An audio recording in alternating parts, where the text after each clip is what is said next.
Hey, good evening, everyone. Thank you for joining us. This is our latest installment of the budget discussion for 2023-24.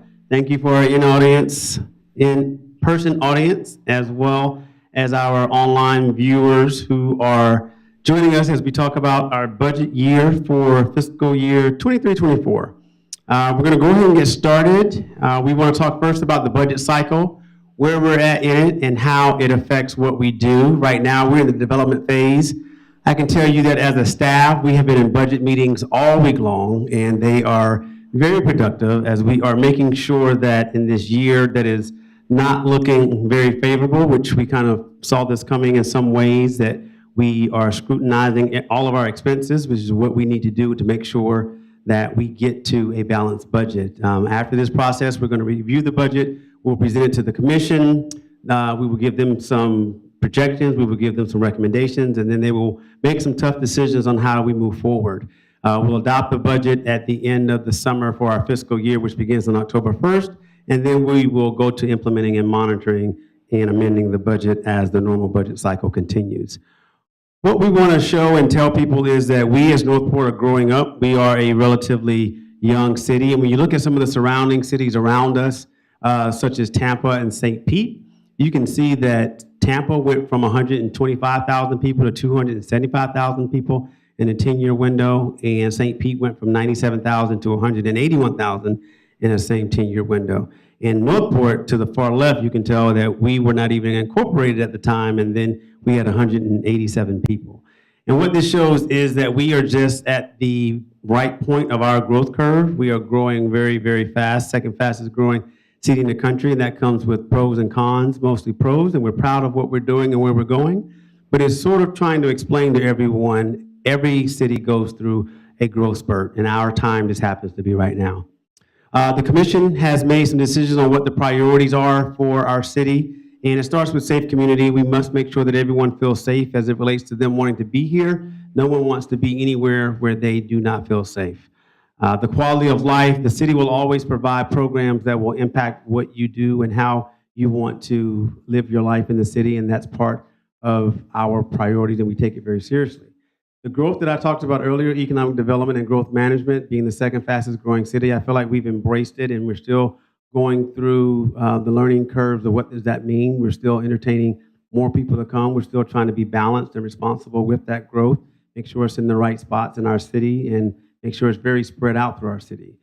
The environmental resiliency and sustainability pillar means that we care about our environment, whether it's gopher tortoises or whether it's our landscape. We have to make sure that we rebuild from the hurricane in a responsible way, and what we're doing this year specifically is dedicating resources to that effort, which I think the city will appreciate very much.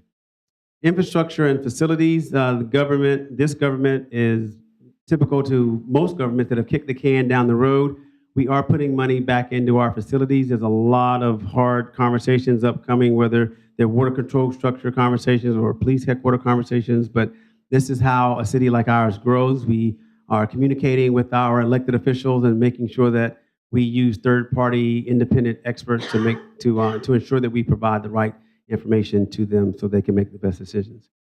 Good governance, we have built a very good, high-performing team, and we're very proud of who our leadership is. And I love the fact that our leadership has the same values as myself and the organization, and we push those down and we make sure that we do the best for the most people.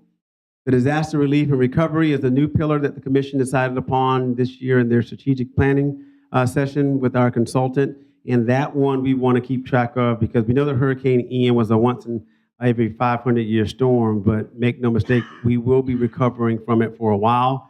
It will take a good amount of time to get everything from FEMA or the state, and that has an impact on our budget, which has an impact on what you see and how you react to it.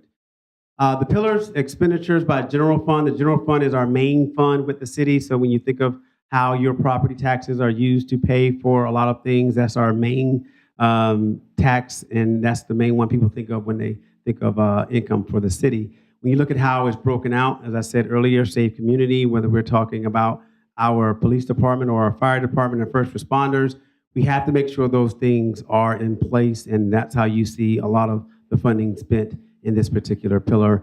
I would like to point out the environmental resiliency pillar. It looks a lot like economic development did last year, and we did kind of bump economic development up. The commission was great enough to give us more resources there, so now we're going to try to pick that one up just to have a better balance. What you want is to, when you balance out your budget, you really want to put your money where your mouth is and make sure that people understand that if you care about it, you have to allocate resources to support it. Now we're talking about all funds here.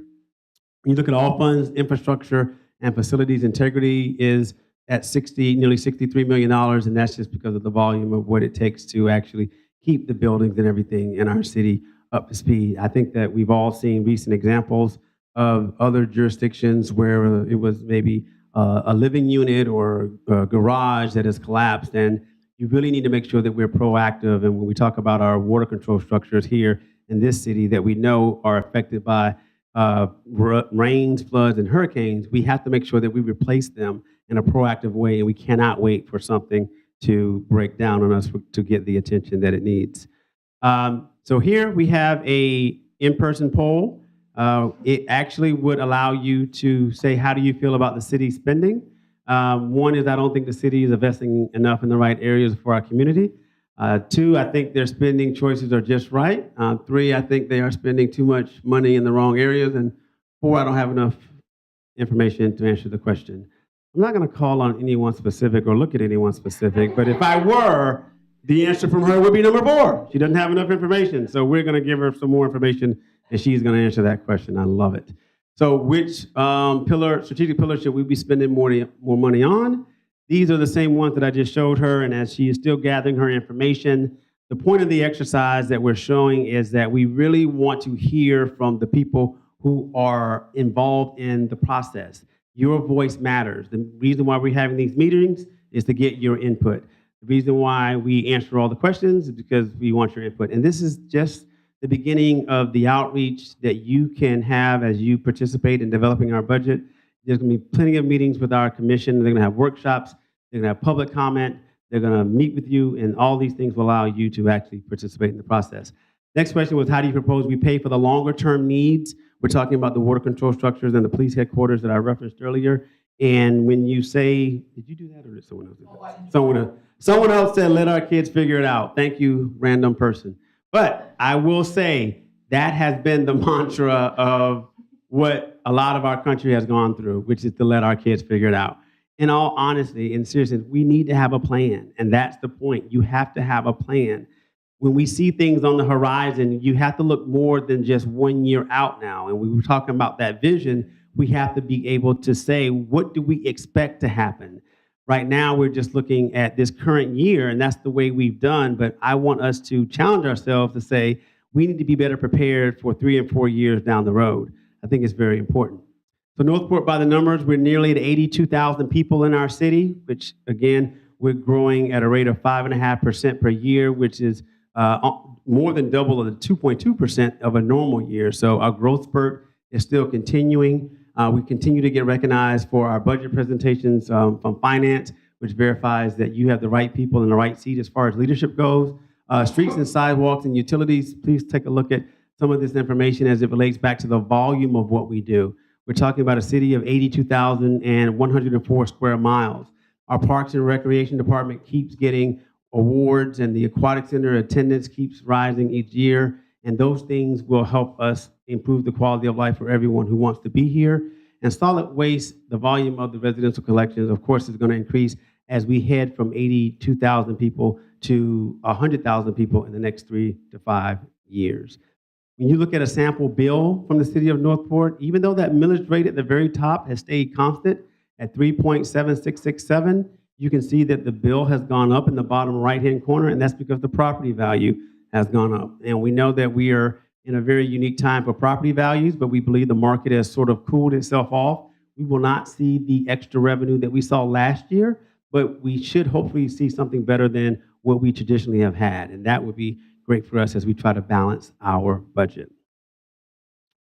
The actual changes in fund balance for a 3-year review, the purpose of this slide is to really kind of show you that when you look at the general fund, road and drainage, district, fire rescue, solid waste, and the building fund, we are still having to deal with the aftermath of the hurricane. While we did get a lot of expenses reimbursed, and when I say get them reimbursed, the reimbursements will come in over multiple years from FEMA, the state, and some of our other partners.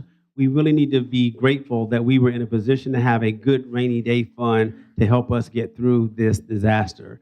None of us want to go through what we went through with Ian again anytime soon, but just know that as the fund balances changes, as we have adjusted to what happened, we will be prepared to deal with whatever comes our way again, and you will hear and see that as it happens. This is a very interesting slide as it talks about the 20-year property tax history. And when you look back at 2006, there was a big decline down from a 5.0 millage rate down to below 3.5. And then, slowly over the next, 15 years, it's sort of gradually sort of crept its way back up. Since we have maintained the millage rate at the last 3 years, the same level, and the commission leadership has told us they want the exact same thing done again this year, that is going to stay flat for one more year. But what we are sort of advising or warning or just making people aware is that based on the growth of the city, we will need to have a phased-in millage rate increase conversation. That could be a 5% rate, 7% rate. But what I don't want is for people to look at our budget and think that, well, you can keep doing this every single year. I think we're right at the crux of not being able to sustain that. And that's the conversation we're having with the commissioners this year. We want to just make sure that they're prepared. We want to make sure that when we look at our budget that we don't sort of get to the same spot next year and have the same conversation and someone say, well, how did you not see this coming? We're saying now, we see it coming. And the finance team and the audience would say it's here right now, but still we're making tough choices and trying to figure it out in a way that can meet the guidance from the commissioners on the millage rate for this year. The all funds for 22-23 budget, which totals nearly $217 million. You can see that the biggest chunk of that is personnel. When we add personnel, it increases our budget because you have to pay for that cost over sustained time. It's not a one-time cost. And the operating and the capital costs, of course, are the second and third highest categories, but personnel is one that has to grow periodically. It doesn't need to grow, hopefully, every year at the same rate. We were lucky enough to have the commission to give us the positions to right-size us last year in a lot of different categories. And so now we're trying to bring them something a little bit different from that perspective and make sure that they know that we're trying to do more with what we have and show them the rate of return on what they gave us from last year. When you look at the general fund budget, as you can imagine, like I just said, 74%, the $49 million is from personnel. I can't stress that enough. But our personnel has to grow in order to match the growth of the city. If we don't, then we'll have to do what we did last year, which is right-size different positions so that we then have a point where it sort of all catches up to us. We don't want it to catch up to us in that negative way. We want to be able to stay in line, stay ahead of it. We don't want people to burn out. We don't want to lose good people. We want to make sure that they stay here. In order to do that, you have to make sure that your staffing levels are in the right order. The SURTAX referendum projects, thank you, voters, for making sure that we have this SURTAX, which over the next 15 years is projected to bring us $316 million. And you have probably seen many of the projects that are funded by the SURTAX. Some you may know of, some you may not. But the widening of Price Boulevard, the Northport Training Tower, and the Aquatic Center, all of these are examples of how the SURTAX has helped us in the past. We are so grateful for this to be passed right now, and it gives us such a level of flexibility on some of the infrastructure projects that we want to do. Speaking of which is Price Boulevard widening, which is a project that we know has been talked about for many years, and we're moving forward with it. We had a groundbreaking. Things are being designed so that they can bounce back stronger from the hurricane. It's just amazing once we get that done. It's a street that needs it, has needed it for quite a while, and it's an accomplishment to be getting that ball rolling down the field, so to speak. Outdoor amenities such as pickleball courts and splash pads, as well as land for affordable housing. We know affordable housing is a challenge. We know that it is a priority. And if we know that, then how can the city help in the process? And purchasing land and then working with someone who can then build on that land is a great step. So we're trying to make sure that we are part of the solution and not the problem. If you scan this QR code or go to our website, you will be able to allocate $100 amongst the commission priorities. This will show you that it is a balancing act. It's not as easy as you think it is because something will have to suffer. So what I would say is we are fortunate to have some great subject matter experts as well, not only in our finance team, but in the other departments who are able to balance their needs with our resources. Every single year, it seems like there's a new and different challenge, but when you have people who are committed to the same outcome, it's amazing what you can do. The NP Vision 30 is the conversation that we're having about looking down the road. We do know that there's going to be some future bond referendum conversations for water control structures and police headquarters. We do not know when that's going to happen. The finance director is getting information back from some subject matter experts who will provide us some guidance, and we'll have those conversations with the commission as a whole. There's no easy answer there, but if it was easy, then someone would have done it by now. But we have to make sure we stay committed to the outcome. If we do that and we communicate and we come up with a plan, I think that we will be able to get there.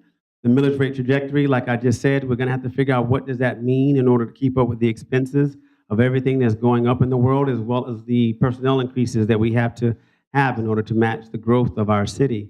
The ancillary revenue sources, we don't want to leave any money on the table. We're at a point now where we're looking at every fee that we have. We just presented some fees for the commission to see this upcoming week, this week that we just had, and they made some choices, but those choices are driven by the revenue that we need to come into the city. So if the goal is to keep the millage rate the same and flat for this year, we have to look at other revenue sources to make sure that we're maximizing that potential. Program growth and the SURTAX shift due to Price Boulevard. So SURTAX from Price Boulevard is going to be short by at least $15 million. And that's because when we actually budgeted it a few years ago, the price of everything has gone up. So we will have to probably reshuffle some items in there. The environmental strategy is one that we've discussed, and those are resources that we are intentionally and deliberately dedicating to make sure that when you talk about the environment, our trees, you talk about our land, you talk about our canopy percentages, we want to make sure that we are showing the city that we care, because when you do not dedicate intentional resources, it's hard to say that you truly care about it. And this is our way of saying, hey, we want to make sure that you know we care about it. And these positions that you see on here, Urban Forester and the other programs, are slated to be paid out of the tree fund, which is a different fund than your general fund, which means that the taxpayers does not directly affect that. And that is a definite win for, I know our elected body is going to love the fact that we're going to have this program and not have to tie it back to our millage rate. So when you talk about the water control structures and how fast can we do it, the question then becomes, well, if you bond the money and you can only do so many per year, then that should determine how much you borrow.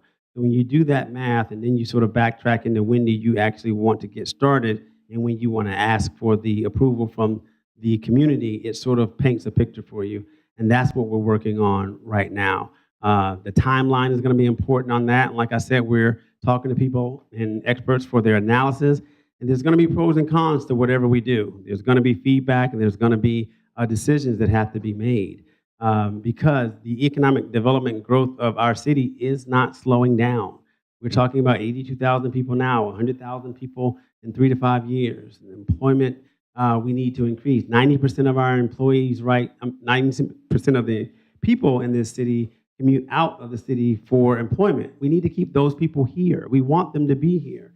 That's not an overnight fix. It is something that takes time for economic development to occur, but I can tell you, and as a lot of people have seen, we are making a difference. You will see the businesses coming right in front of your eyes. You can talk about the Costco and the Holiday Inn and the Wawa and how the economic development team is still preparing and still moving the city forward. That's the progress that you want to see. As we increase the commercial footprint of our city, that reduces the amount of the residential burden. So that's why we want them here. Right now, we're at about 8 or 9% commercial for the entire city. We really need to be about 28 or 29% to be sustainable, but we will settle for 15 and then sort of inch our way up as much as we can. And as we keep inching our way up with the people that we have, it sort of justifies, well, why are you getting a hospital? Well, this is why you're getting a hospital, because you're having more people, and we want our people to be serviced quickly. That is not to say that the hospital in closest proximity to us does not do a great job, but now we have enough people here in Sarasota Memorial, which is slated to come on I-75 in Sumter. There's also going to be a footprint out on Welland Park as well. So we will be able to service the two biggest areas of our city very promptly. We are working with both parties and our partners to make sure that we keep those projects moving. If you need to contact us, please do not hesitate. Do not wait. You can call us. You can definitely send us an email at budgetinfo, but we would like to hear from you. Our job is to make sure that we listen, and then we can put the best information back in front of our elected officials. But we are looking forward to it, and that's the end. But we are looking forward to it, and we believe that this year is going to be a tough decision year, but we're excited to have the process upon us, and we're going to move through it as best as we can. Okay, thank you. No, hold your applause, please. So we're now going to go into the question and answer portion. You said you had questions for 20 people. So I'm going to let her ask the first question. Yeah. And if you can maybe come up to the microphone up there, that would be helpful. And then the people at home can hear you as well. She was like, I didn't plan on it. Might need to get you a chair there since you just want to say. Hi, I'm Pam Tokars. One question I do need to ask is the general fund, and I've only been down here for 5 years, so I don't know how this all works. So the general fund, I know that comes from the taxes I pay each year. Where do the additional funds come from?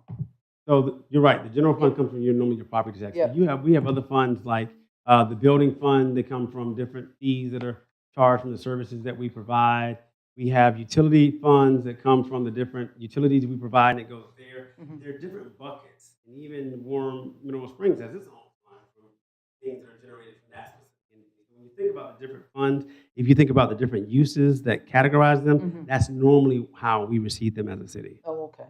All right. And then all the building that's going on, because I noticed, I didn't know that, off of, I guess it's Panacea, I'm not saying it right, on Toledo. I saw that was all cleared. And then the village that they're going to do off of Toledo Blade, and I know Wayland Park has got a lot of land cleared. Do you get notifications from these builders of when they're going to be able to start putting people in so you could budget for the police and the fire to cover that? Because that's going to be a big expense. When they get to the clearing of the land process that you're talking about, we pretty much know when they should be done. And that's if everything goes to schedule. Now, of course, there's things that none of us can sort of foresee. But when you do have that vision, like for instance, when you say that, that's why they're building a high school out at Welland Park based on all the building that's going on. They're also building a K-8 out there as well. Oh. And, some of these other ancillary needs, such as groceries and, other amenities that we know people need, they are calculated in how we project out. But that projection, and like I said, looking forward, we've got to do better at that to make sure that we are prepared for the growth that you're seeing and discussing. Okay. And then... the zoning, I know it's a hot button. Yes. But when or if, because I know this is dragged out for at least 4 or 5 years now, if just say the zoning that you have on the latest model goes through, that's a lot more people that in the future is going to need more services as well. So it's to me, I mean, I haven't figured it out because I got dizzy the other week when I was here. Just the amount of people that you're going to come in, and then how fast is it going to happen? Is it going to be able to sustain the budget? And and that's like the question. Crapshoot. Right. Well, that's the question. And Lana, correct me if I'm wrong, but the code was amended last in 90? That's the one said? 3 years. No, I mean like the huge code development. 33 years ago. Yeah. 3 years. It can't be 3 years. 33 years ago. So again, here you have a team that's come in now, and they have very good amounts of experience and very, very well credentialed. And now we are trying to resolve an issue for a city that's growing as fast as it is, that in all honesty could have and should have been done years ago, but you have to do it. And you have to be able to say, where do we think is the best opportunities for the growth to happen? They make recommendations, and they do it with all honesty, and they don't do it with any ill intentions, and then they put the decisions in front of the decision makers, the commission, and then they make the final decisions on where things will land. But sometimes we get caught up in what I have sort of said lately is the worst case scenario. And there's zoning right now that has not resulted in the worst case scenario of what the current zoning would allow. But when we talk about the new zoning, that's where we're going. We're going to, well, what's the worst case scenario? And I don't want that to happen. Well, you need to realize that in any scenario, it doesn't mean the worst case scenario could happen. And what we're proposing and what we are trying to prepare for, like you said, the growth that we have, is to make sure the city is best equipped overall to handle the growth and not sort of pick and choose several places. We have gotten a lot of feedback, whether it was through in-person comment or online, and our commissioners' comments and questions and their different debriefings to make us go back and revise and revisit, but that's part of the process. No one said it was going to be perfect when they received it, and we're going to keep talking about it until we get to the point where they feel comfortable making that final decision. And then also, 'cause I used to work for a nonprofit. When I did my budget, I had to have the wish list out 3 years for and I know the drainage, and I don't know what the heck they're called. I'm going to call them the dams, but apparently they're not dams. Weirs. The water The things, weirs, yes. then the whatever. I know that I think last year, the year before, they all started having issues, and they all came up at the same time to be replaced. Is that still going on, or? I think there may be a little clarity that our Assistant Public Works Director, Tricia Wisner, may want to chime in on.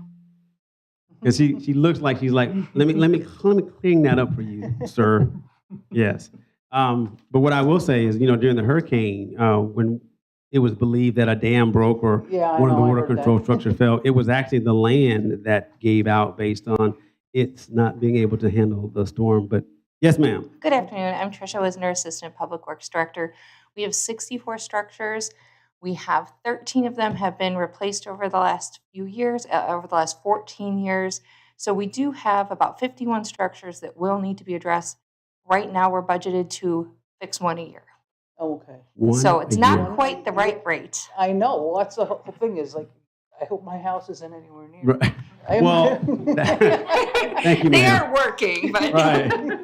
That's not a sustainable calculation, to say the least. So, but in all honesty, if they can do, let's say we go out and bond money, they can do 10 in the course of 5 years, then maybe that's the ask for the community. You ask for what you need and what you can do, and then we figure out, how to get it done. We just can't be so reactionary to have something like what you just said, which is to have them fail, and then we react. I don't think that's a smart way to do it. All right, and then I think, so this is just the budget input. You guys don't have the actual numbers you're going for yet, do you? No, Okay. and you do not want our finance team to tell you about the actual numbers that they're going through right now. It is not a positive conversation at all. Oh, I know. Right, but it's where we are in the process. This is just to hear from the community to see what you care about. How do you think some of the funding should be allocated, and help us with some of those decisions? Because while we are not only, most of us are employees, but most of us are citizens as well. So we want to hear from other people who live in our city, and this will affect them directly. Okay. So that's why, we have these meetings, and, you always should want your government to be as transparent and inclusive as possible. So we do these, we enjoy them. The staff is always available, and, this is not your only opportunity to engage with the process. They have thank you. there'll be more in, September or? Well, September's too late. So now we're in May. We'll have informational workshops where we present different pieces of the puzzle to the commission, and they'll have those public conversations, and I'd encourage you to follow along with those. And then that way, when it does come back, when we do have public comment, you can say, hey, I've been paying attention, here's what I think. And then the commissioners will, of course, listen during that time. All right. Thank you, Thank you. brave person. Yes. Now I online. have Yes, ma'am. one question and then one kind of statement that we received through our email Okay. address. So the question that we received from a resident is, the big question is, why did the city sell all of the parcels it owned, and how can the city buy back some land so that we might have some culture, parentheses, museums, movies, theaters, and or anything to do here besides storing our furniture and washing our cars? Why did we sell all the land we own? Does anyone know which? Our Development Services Director, Elena Ray, is coming down to speak of why we sold all of our land. Why did you sell it, Elena?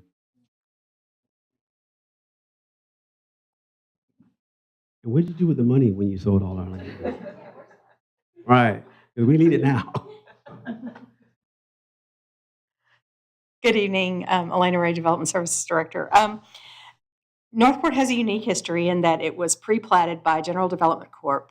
Many decades ago, and when they did, they pre-platted some parcels that were meant to be community parks, neighborhood parks, open space areas. As they got into financial trouble, they started selling off some of that land and platting it for single-family homes or selling it off to other developers. And then once the city, once General Development Corp left and forcibly or otherwise, then as the years went on and those parcels that the city had left under its ownership, some of them are still city-owned, and they did become parks and open space, and others were, as the years went on, if they had a budget crunch, they would sell property to help, fill gaps in their budget. The city does still own a lot of lots for road and drainage and other things, but part of what the proposed new Natural Resources Division will do is look at available lots in the city to determine whether there's some areas of conservation that we could purchase, and how they would look at how we would fund that as well. But they would be identifying those lots based on prime conservation areas, scrub jay habitats, gopher tortoise protection, that type of thing. Okay, thank you. And that makes a lot of sense. And the other part of the question that was offered by the citizen was about the car washes and storage, which I think we've all seen a lot and enough of that in our city. And the current team that is working here has acknowledged that. And while there's a place for everything in our community, we do believe in better diversity of the businesses that we have here. So we're talking about bringing different places to eat to our community, different things to do in our community. We don't want people to have to drive up and down 75 to get what they want. We want to bring those things here. It is a process. We are aware. We are on notice, and hopefully you will see more good things in the future very soon. All right, and this last one, this resident was not able to make it to the meeting in person, but wanted to be sure their opinion was heard. So I'm just going to read it. It may require a response or not, but we'll read it in. I have no comment. So it says, I feel the lion's share of the budget should be directed to stormwater management.